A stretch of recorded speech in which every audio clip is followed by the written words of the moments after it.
Salah satu media Argentina menyebut jika tim Tengo bisa berpeluang takluk dari timnas Indonesia pada duel di FIFA Matchday.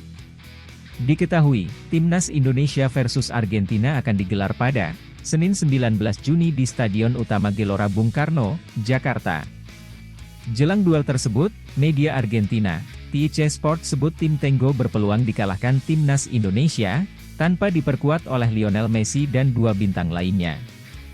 Media Argentina ini bahkan menyarankan salah satu bintang muda Manchester United, Garnacho untuk menjadi starter agar tak tumbang dari timnas Indonesia.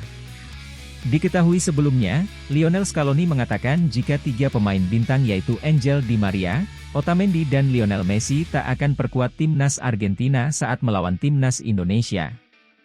Hal itu disampaikan Scaloni karena ingin memberikan tiga pemain bintangnya tersebut istirahat. Kabar tak hadirnya Lionel Messi ini pun memang membuat para fans di Indonesia kecewa.